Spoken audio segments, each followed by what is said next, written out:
स्वागत है आपका 18 नाउ स्वदेश में। मैं हूं शरद दुबे और आप देख रहे हैं हमारी खास पेशकश एफएनओ जंक्शन। शो के बारे में बात करें तो यहाँ पे एफएनओ शेयरों पे फोकस रहने वाला है, कहाँ पे इंडेक्स की स्ट्रैटेजीज रहेगी और ओवरऑल जो है किस तरह कमाई बनता है, लॉन्ग हो या शॉर्ट हो। लेकिन चलिए बाजार पे एक बार नजर डाल देते हैं। निफ्टी पे ऑफकोर्स थोड़ी सी करेक्शन आई है, डेज हाई लेवल से 100 पॉइंट्स की गिरावट आई है। 25,570 के लेवल्स पे जो है निफ्टी है और लगभग 67 पॉइंट्स की गिरावट पे अभी ट्रेड कर रहा है।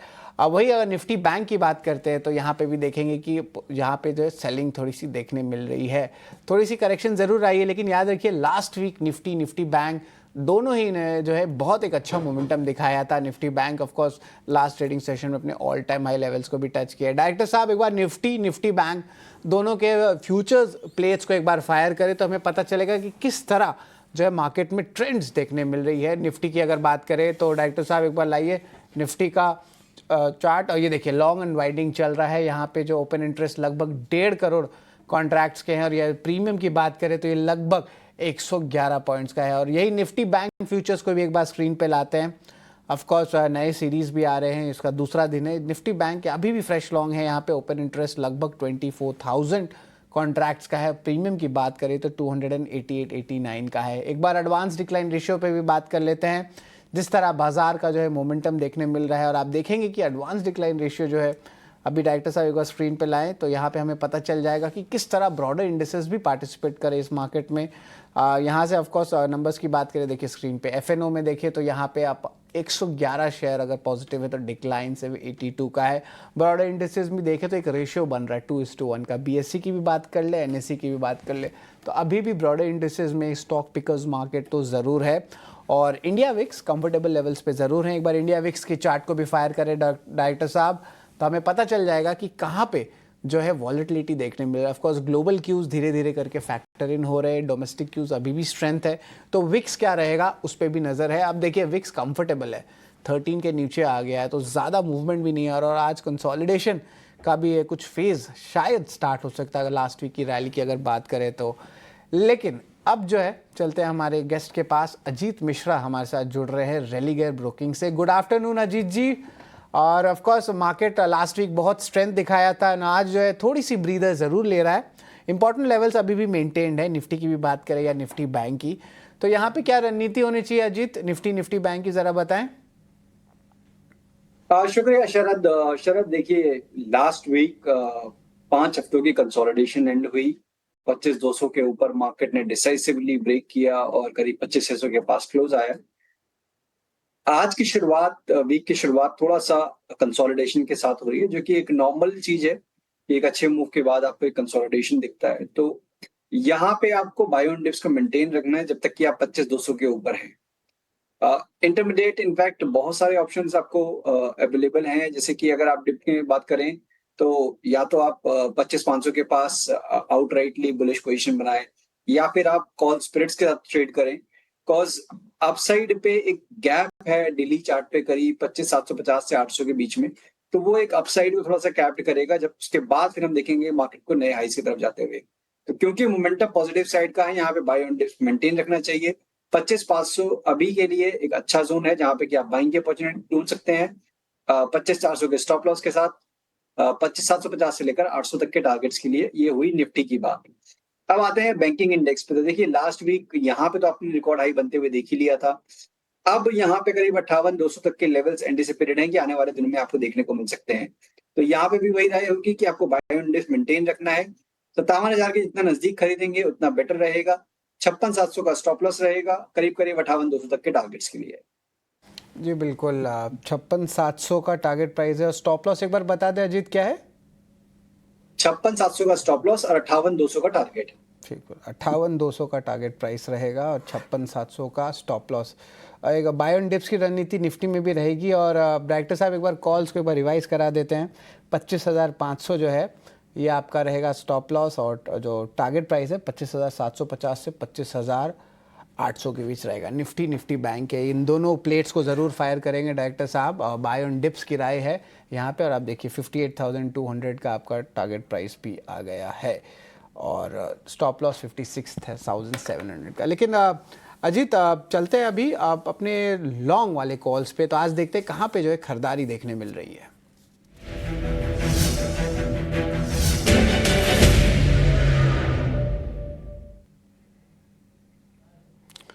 तो ताज़ा खरीदारी के अगर स्टॉक्स के बारे में बात करें तो यहाँ पे जो फ्रेश लॉन्ग पोजीशन जो आ रहे हैं स्टॉक्स, उसको एक बार स्क्रीन पे फायर करते हैं। और यहाँ पे दो स्टॉक्स है हमारे नज़र पे, एक है आरबीएल बैंक, एक है बंधन बैंक, और इंटरग्लोब एविएशन। आरबीएल बंधन ट्रेडर्स फेवरेट रहते हैं अजीत, ये हमें सबको पता है। और ऑफ कोर्स एक मूव ऑलरेडी आ चुका है। आरबीएल बंधन पे तो बातचीत चलते रहती है हर बार, लेकिन इंडिगो इस पे देखिए 6000 की तरफ जा रहा है। पोजिशनली भी अच्छा सेटअप लग रहा है और ऑफ कोर्स ये रैली थम नहीं रही है। और जिस तरह जियोपॉलिटिकल टेंशन्स धीरे धीरे रिसीड हो रहे हैं, ग्लोबल एयर ट्रेवल वापस आ रहा है, तो इसमें लगता है कि इंटरग्लोब एविएशन में और भी स्टीम बाकी है। ETF prices, aviation crude prices में भी गिरावट आया, एक टाइप से बेनिफिशियरी है। सारे फंडामेंटल बात तो हमने कह दी, लेकिन अजित आपको इंटरग्लोब एविएशन पे ही नज़र डालते हैं। इस पे क्या राय बनती है, क्या इंपॉर्टेंट लेवल्स रहेंगे जहाँ पे आपको नज़र होनी चाहिए? बिल्कुल शरद, देखिए यहाँ पे पिछले करीब एक महीने का अगर आप मूव देखेंगे तो आपको एक कंसोलिडेशन नजर आएगा रिकॉर्ड हाइस के पास, और जिसका इसने बहुत डिसाइसिवली लास्ट वीक ब्रेक किया अपसाइड में, और अभी वो मोमेंटम कैरी होते हुए नजर आ रहा है आज के सेशन में। तो डेफिनेटली इंडिकेशन यही है कि ये मोमेंटम कैरी करना चाहिए। करीब 6250 6300 तक के पोजिशनल टारगेट्स यहाँ पे आपको देखने को मिल सकते हैं, जहाँ पे 5700 अब एक स्ट्रॉन्ग बेस बन गया है। जो फ्रेश बाय करना चाहते हैं वो एक्यूमुलेट करें, एक वन गो पे बाय ना करके 5900 से लेकर 5950 के बीच में आप बाय करें। 5700 के क्लोजिंग स्टॉप लॉस रखें 6250 तक के पोजीशन टारगेट्स के लिए। तो इंटरग्लोब एविएशन पे नज़र रखिएगा, डेज हाई पे है, लगभग 3% ऊपर है। कुछ शॉर्ट कवरिंग वाले स्टॉक्स को भी एक बार स्क्रीन पे लाते हैं। डायरेक्टर साहब फायर करें। 4 अहम स्टॉक्स आ रहे हैं यहाँ पे जहाँ पे मूवमेंट देखने मिल रहा है। Union bank, Canara bank, Bharat dynamics, PNB. यहाँ पे ऑफकोर्स देखेंगे कि एक कॉमन थ्रेड है, पीएसयू बैंक्स यहाँ पे नज़र आ रहे हैं और मोमेंटम अच्छा देखने मिल रहा है। मैंने चार्ट्स भी देखा, वॉल्यूम्स देखा, तो खास करके यूनियन और पीएनबी बैंक दोनों में ही जो है एक अच्छी मोमेंटम आ रही है। अजित, यहाँ पे ऑफ कोर्स वॉल्यूम मूव भी देखिए, शॉर्ट कवरिंग भी देखिए। इन बैंक्स में क्या आपकी राय रहेगी, ज़रा बताएं। बिल्कुल शरद, देखिए जैसे कि आज हम देख रहे हैं कि इंडेक्स में कंसोलिडेशन का मूड है। बैंकिंग में प्राइवेट बैंक्स थोड़ा सा वो भी लेथार्जिक बिहेव कर रहे हैं, बट ये पीएसयूज हैं, यहाँ पे काफी स्ट्रॉन्ग ट्रैक्शन देखने को मिल रहा है। शुरुआत करेंगे जैसे कि एसबीआई जो कि लीडर है वहां पे, और साथ साथ फिर जो दूसरे पीएसयू पैक्स में पीएनबी, यूनियन बैंक, इन सभी में काफी स्ट्रॉन्ग ट्रैक्शन देखने को मिल रहा है along side with Indian bank. तो डेफिनेटली यहाँ पे पीएसयूज में बने रहने की रिकमेंडेशन होगी। अगर इन स्पेसिफिकली पीएनबी की अगर हम बात करें तो 110 का एक लेवल है जहां पे कि कॉल राइटर्स थोड़े से खड़े हैं, प्रीवियस स्विंग हाई भी है। ये निकलते ही आप इसमें करीब 115 से लेकर 120 तक के लेवल देखने को मिल सकते हैं। तो यहाँ पे आप लॉन्ग पोजीशन बना सकते हैं 106 के स्टॉप लॉस के साथ, 115 से लेकर 120 पोजीशन टारगेट्स के लिए। वहीं पे यूनियन बैंक की अगर बात करें, इसमें मुझे लगता है थोड़ा सा अभी पड़ाव करीब 158 के पास, 160 के पास रुकेगा। तो यहाँ पे रिस्क रिवॉर्ड मुझे उतना फेवरेबल नहीं लग रहा इन कंपैरिजन टू पीएनबी, तो डेफिनेटली वहां पे बने रहना चाहिए। इंडियन बैंक वो हमारी बाइंग रिकमेंडेशन भी है आज के डे के लिए। मुझे लगता है कि आउट परफॉर्मेंस जिस तरीके से स्टॉक ने दिखाई है, आने वाले टाइम में ये स्ट्रेंथ और ज्यादा मजबूत होगी। तो करीब 666 तक के टारगेट्स के लिए इंडियन बैंक को भी बाय कर सकते हैं आप 630 के स्टॉप लॉस के साथ। बिल्कुल, इस लिस्ट में इंडियन बैंक नहीं है, लेकिन ऑफकोर्स पीएनबी का देख लीजिए। टारगेट प्राइस जो है वो दिया गया है 120 का और स्टॉप लॉस है 106 का। ये है पीएनबी का। एक बार इंडियन बैंक की भी एक बार दिखा लेते हैं, टारगेट प्राइस और स्टॉप लॉस क्या, ये हमारे लिस्ट में नहीं था, लेकिन डायरेक्टर साहब ज़रा टारगेट प्राइस और स्टॉप लॉस डालें ज़रा इंडियन बैंक का। ये देखिए इंडियन बैंक आपके स्क्रीन पे आ गया। टारगेट है 666 का, और वही स्टॉप लॉस की बात करें तो टारगेट प्राइस आ रहा है 630 रुपये का। तो पीएसयू बैंक्स पे भी मोमेंटम है, और इस पे जो है पीएनबी और इंडियन बैंक अजीत के पिक्स है। इंटरग्लोब एविएशन भी थोड़ी देर पहले हमने डिस्कस की थी, तो वहाँ पे भी देखा था बाय का रेटिंग आया है, और इंपॉर्टेंट लेवल्स आपके स्क्रीन पे फ्लैश हो रहे हैं। एक बार लॉन्ग बिल्डअप वाले स्टॉक्स को फिर रिवाइज करते हैं। ऑफकोर्स हमने आरबीएल और बंधन बैंक के बारे में भी चर्चा की थी, और अब मैं इसको लाना चाहूँगा, ट्रेडर्स फेवरेट है। इन दोनों में से अगर पिक करना पड़ता अजीत, तो आपको कौन सा पिक करेंगे? आरबीएल बैंक करेंगे कि बंधन बैंक करेंगे? क्योंकि इनके देखिए फंडामेंटल्स बहुत वॉलेटाइल होते हैं, लेकिन जब भी रैली आती है ब्रॉड बेस्ड, एक तो निफ्टी बैंक चल जाता है, उसके बाद इन दोनों स्टॉक्स में जो है मूवमेंट आती है या खेल होता है। तो अजीत बताएं, इन दोनों स्टॉक्स में क्या लगता है, कहीं पे कमाई के मौके बन रहे हैं कि दोनों को अभी अवॉइड कर रखें? देखिए जैसे कि आपने भी बताया था अभी कि काफी स्ट्रॉन्ग मूव आ चुका है। अगर आरबीएल बैंक की मैं बात करूं तो करीब 140 से 250, अब ये अपने रेजिस्टेंस के काफी नजदीक पहुंच गया है। यहाँ पे रिस्क रिवॉर्ड फेवरेबल नहीं है। जिनके पास भी लॉन्ग पोजीशन है वो बने रह सकते हैं ट्रेडिंग स्टॉप लॉस के साथ। मींस डे के लो को आप स्टॉप लॉस मेंटेन करके चलें और अपनी पोजीशन को ट्रेड करते चलें। तो अभी के हिसाब से 240 का स्टॉप लॉस रहेगा। आप इस पोजीशन में 260-65 के बीच में जब भी आपको अपॉर्चुनिटी मिलती है एक बार बुक करना चाहिए। अगर कोई फ्रेश बाय करना चाहता है तो डेफिनिटली बंधन बैंक में अभी भी मुझे लगता है ये पोटेंशियल है, ये रिकवरी थोड़ी-सी और स्ट्रेंथन हो सकती है, जो कि स्टॉक करीब 205-210 तक पुश कर सकता है। इसमें बट क्योंकि जैसे आपने बताया कि बहुत वॉलेटाइल रहते हैं, तो गिरावट भी उतनी ही शार्प आती है। एक 185 का स्टॉप लॉस आपको डेफिनिटली मेंटेन करना चाहिए, अगर आप बंधन बैंक को बाय करते हैं तो। ये बिल्कुल अपनी ट्रेलिंग स्टॉप लॉसेस खास करके इन वॉलेटाइल काउंटर्स पे हमेशा हमेशा रखिए, और ये दोनों नाम जो है बार बार आते हैं। एक होता है बंधन बैंक, एक होता है आरबीएल बैंक, लेकिन एक और काउंटर है हिंदुस्तान कॉपर। यहाँ पे ऑफकोर्स इनका जो है करार भी हुआ है आईओसी के साथ। क्रिटिकल मिनरल ब्लॉक्स पे जो है मूवमेंट आ रही है, और बहुत दिन से हम देख रहे हैं कि चाइना का अगर डेटा इंप्रूवमेंट आता है तो हिंदुस्तान कॉपर, सिल्वर प्राइसेस, इस सारे जो है पॉजिटिव रिएक्शंस आ रहे हैं। हालांकि स्टॉक देखें तो अभी थोड़ी सी करेक्ट की है, डेज हाई से 286 लेवल से टच करके 280 पे, पर फिर भी फ्रेश बाइंग आ रहा है, वॉल्यूम्स आ रहे हैं। तो हिंदुस्तान कॉपर पे क्या सेटअप लग रहा है पोजिशनली, अगर बताएं अजीत, अगर या 2 महीना 3 महीना अगर रखना है तो यहाँ पे क्या कुछ कमाई के मौके बनते हैं? कुछ इंपॉर्टेंट लेवल्स आएंगे, 300 लेवल्स टच हो सकते हैं? क्या चार्ट्स बता रहे हैं अजीत? बिल्कुल देखिए यहाँ पे एक काफी लंबे टाइम बाद एक ट्रेंड रिवर्सल हुआ जो कि करीब-करीब ऑलमोस्ट साल भर तक चला, और अभी हाल-फिलहाल में हमने मई मंथ में उस ट्रेंड को रिवर्स होते हुए देखा। शॉर्ट टर्म करेक्शन का था जो कि स्टॉक करीब 400 से 180 तक लेके आया था, और उसके बाद से हम देख रहे हैं कि काफी स्ट्रॉन्ग ट्रैक्शन, वॉल्यूम काफी स्ट्रांगली प्राइस को सपोर्ट कर रहा है। तो ये सारे फैक्टर्स ये इंडिकेट कर रहे हैं कि यस, ये मोमेंटम इतनी जल्दी फेड आउट होने वाला नहीं है। पहला पड़ाव करीब 295 के पास होगा, जो नेक्स्ट जहां पे कि ये स्टॉक रुकता हुआ नजर आएगा, और वो ब्रेक होने के बाद करीब 320 तक के लेवल्स के भी पोटेंशियल है स्टॉक का, अगर आप 3 महीने की बात करते हैं तो। अब मेरे हिसाब से 255 260 का जोन है वो बहुत स्ट्रॉन्ग सपोर्ट बन गया है। जब तक ये लेवल होल्ड हो रहा है, इसमें आप लॉन्ग पोजीशन बना सकते हैं और होल्ड कर सकते हैं। 295 पहला टारगेट पे 320 पहला टारगेट भी बता दिया, और ऑफ कोर्स 320 तक जो है ये टारगेट प्राइस जा सकता है, तो इस पे भी नज़र रखिएगा। लंबे समय के बाद एक जो है आप कह सकते हैं कि ट्रेंड चेंज हो रहा है, एंड स्टॉप लॉस 260 का है जो आपके स्क्रीन पे आ रहा है। लेकिन चलिए एक छोटा सा ब्रेक लेते हैं। ब्रेक के उस पार देखें तो कहाँ पे जो है आप कह सकते हैं शॉर्ट बिल्डअप हो रहा है, लॉन्ग अनवाइंडिंग देखने मिल रही है, अजीत के कौन से अहम पिक्स हैं, ये सब सेक्शन में। और आज जो है हफ्ते का पहला दिन है, और यहाँ पे देख रहे हैं थोड़ी सी सेलिंग जो है आपको ब्रॉडर इंडेसेस में माफ़ करिएगा बेंचमार्क इंडेसेस में देखने मिल रही है, क्योंकि ब्रॉडर इंडेसेस में अभी भी स्ट्रेंथ बना हुआ है। एडवांस डिक्लाइन रेशियो जो है ब्रॉडर इंडेसेस के फेवर में है, स्टॉक पिकर्स का मार्केट है। लेकिन वायदे बाजार में कहाँ पे हो रहे हैं ताज़ा बिकवाली वाले शेयर्स, उस पर अब हम नज़र डालते हैं।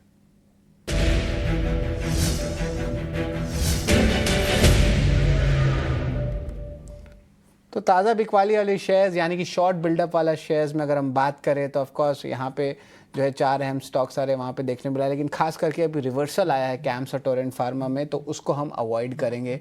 एसीसी सेगमेंट और गोदरेज प्रॉपर्टीज़। एसीसी ऑफकोर्स देखिए सारे सीमेंट पैक में जो है एक टाइप से कह सकते एक सेलिंग प्रेशर आ रहा है। ऑफकोर्स मेरी जो बातचीत हो रही है ब्रोकर से, यहाँ से पता चल रहा है कि जो प्राइसिंग पावर है खास करके मानसून में, वहाँ पे सीमेंट कंपनीज़ के जो है यहाँ पे आप कह सकते हैं कि कम हो रही है। तो उसके कारण क्या होता है कि प्राइस कट्स या प्राइस फ्लैट रह सकते हैं बहुत सारे रीजन में भारत में, लेकिन ऑफकोर्स 3-4 दिन में जो है ये क्लैरिटी आ जाएगा। लेकिन मैं आपको सबसे पहले बता देता हूँ, आज एसीसी भी नज़र में रखिए। डेज हाई से तो करेक्शन हुआ है, अभी कोशिश करिए रिकवरी के लिए, 1 या 2 बार कोशिश हुई है, लेकिन यहाँ पे शॉर्ट्स जो है हैवी बनते जा रहे हैं एसीसी में। यहाँ पे क्या राय रहेगी अजीत एसीसी की?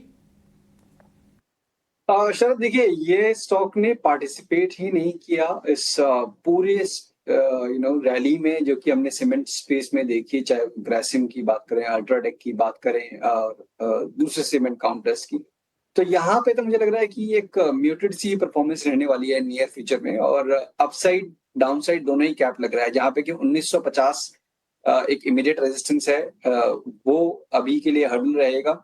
नीचे पे करीब 1870 से लेकर 1860 का जोन, वो एक एरिया रहेगा जहाँ पे कि सपोर्ट देख सकता है। तो मेरे हिसाब से इसमें अवॉइड करना चाहिए आपको। अभी ये साइडवेज टोन ज्यादा है in comparison to any clear direction.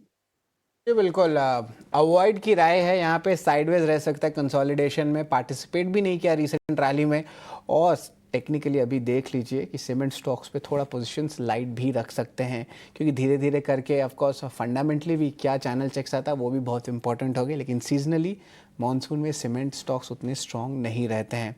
लेकिन चलिए एसीसी के अलावा जो है ऑफ कोर्स गोदरेज प्रॉपर्टीज़ पे भी नज़र डालिए। रियल्टी स्टॉक्स में आप देखें तो ऑफ कोर्स मंथली चार्ट्स में तो स्ट्रेंथ है ही, अच्छे कंपनीज हैं, कंसोलिडेशंस होती हैं और वहाँ पे भी बाइंग अपॉर्चुनिटीज़ आती है। तो क्या Godrej properties buy on a dip का स्ट्रैटेजी है कि यहाँ पे जो शॉर्ट बिल्डअप आ रहा है कि यहाँ पे कुछ पोजीशंस लें कि इस ट्रेड को अवॉइड करें? अजीत ज़रा बताएं। शरद, बिल्कुल देखिए यहाँ पे अगर आप देखेंगे इस रिकवरी में रियल्टी एज अ बास्केट इसने काफी स्ट्रांगली परफॉर्म किया था और पिछले करीब 2-2.5 वीक से हम देख रहे हैं कि कंसोलिडेशन का टोन, थोड़ा प्रॉफिट टेकिंग का टोन जरूर है इसमें, बट ट्रेंड रिवर्स नहीं हुआ है। और मुझे लगता है कि गोदरेज प्रॉपर्टी स्पेसिफिकली ये एक डिप जो आपको बाइंग अपॉर्चुनिटी दे रहा है जिन्होंने पहले चांस मिस किया है। स्टॉक अपने मेजर एवरेजेस के पास अभी होल्ड कर रहा है और मुझे लगता है कि ये जो 2270 2280 का जोन है वो काफी अच्छा सपोर्ट है इसको। तो उसके स्टॉप लॉस के साथ यहाँ पे आप एक्यूमुलेशन के लिए देख सकते हैं करंट लेवल पे। नेक्स्ट लेग में मुझे लगता है 2520 से लेकर 2550 तक के लेवल्स यहाँ पे आपको देखने को मिल सकते हैं। तो रिस्क रिवॉर्ड फेवरेबल है।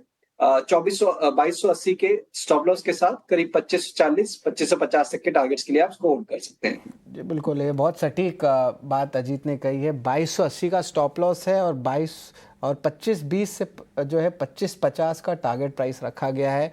इंपॉर्टेंट लेवल्स पे गोदरेज प्रॉपर्टीज़ है, one of the largest realty players है और जो बेनिफिट है कंसोलिडेशन में इनको भी मिलता है। तो ऑफकोर्स गोदरेज प्रॉपर्टीज़ पे एक्यूमुलेशन की राय है अजीत की, बाई रेटिंग की, तो इस पर भी नज़र रखिएगा। लेकिन ऑफ कोर्स अब चलते हैं थोड़े से लॉन्ग अनवाइंडिंग वाले शेयर्स पे भी नज़र डालते हैं कि कौन से स्टॉक्स है जहाँ पे लॉन्ग अनवाइंडिंग हो रही है। 4 स्टॉक्स आते हैं इस लिस्ट में, M&M financial, Tata power, Vedanta, ICICI bank. Of course ICICI bank जो है निफ्टी बैंक में जो गिरावट आई उसमें एक अच्छा कंट्रीब्यूशन यहाँ से भी आ रहा है, जो करेक्शन आई है डेज हाई से, लेकिन PSU बैंक्स में तेज़ी आ रही है। तो ICICI बैंक पे सबसे पहले ये राय लेंगे, फिर बाकी 3 के पास आएंगे। अजीत ज़रा बताएं ICICI बैंक का क्या लेवल्स लगता है? 1454 पे है अभी, आज लगभग ½ % गिरा है, तो क्या इंपॉर्टेंट लेवल्स लग रहे हैं अभी? शरद देखिए, इसमें मेरे हिसाब से एक कंसोलिडेशन जो कि थोड़ा सा अंडर परफॉर्मेंस रहा है हाल फिलहाल में। अगर आप बात करें इन टर्म्स ऑफ कि दूसरे बैंक जो कि थोड़ा बैकफुट पे थे, कोटक, एक्सिस, उनमें एक रिकवरी का टोन और ये HDFC और ICICI थोड़ा सा साइड लाइन्स पे चले गए थे। अब यहाँ पे दोबारा से वो अपनी स्ट्रेंथ को दोबारा से रिक्लेम कर रहे हैं, अपने रिकॉर्ड हाइज के पास आ गए हैं। आज का सेशन मेरे हिसाब से कंसोलिडेशन का है, इनफैक्ट एक अच्छी बाइंग अपॉर्चुनिटी है। अब 1430 इसका एक अच्छा बेस बन गया है, तो वो बिल्कुल शॉर्ट टर्म की अगर आप बात करें तो उसके स्टॉप लॉस के साथ आप यहाँ पे लॉन्ग पोजीशन बना सकते हैं।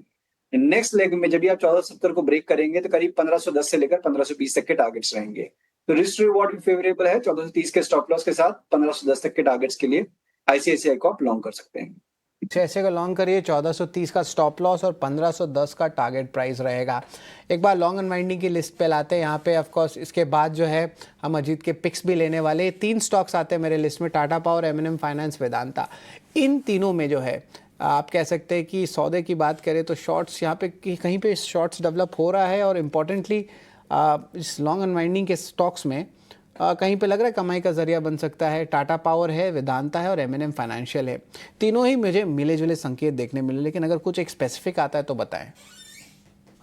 बिल्कुल देखिए, मुझे लगता है कि कंसोलिडेशन का ही टोन है और इनफैक्ट वेदांता में एक पॉसिबिलिटी रह सकती है कि अगर इसने अपने 470 के लेवल को ब्रेक किया, जिसको 2 बार ये रेजिस्ट कर चुका है प्रीवियस स्विंग हाईस के पास, तो एक अच्छा मोमेंटम देखने को मिल सकता है। तो यहाँ पे शॉर्टिंग की रिकमेंडेशन नहीं होगी, बट वेट एंड वॉच में आपको दोनों ही टाटा पावर और वेदांता यहाँ पे बाय ऑन डिप्स की अपॉर्चुनिटी, अभी ब्रेकआउट का वेट करिए। जो प्रीवियस स्विंग हाई निकल जाता है तो डेफिनेटली यहाँ पे एक स्ट्रॉन्ग ट्रैक्शन देखने को मिल सकता है।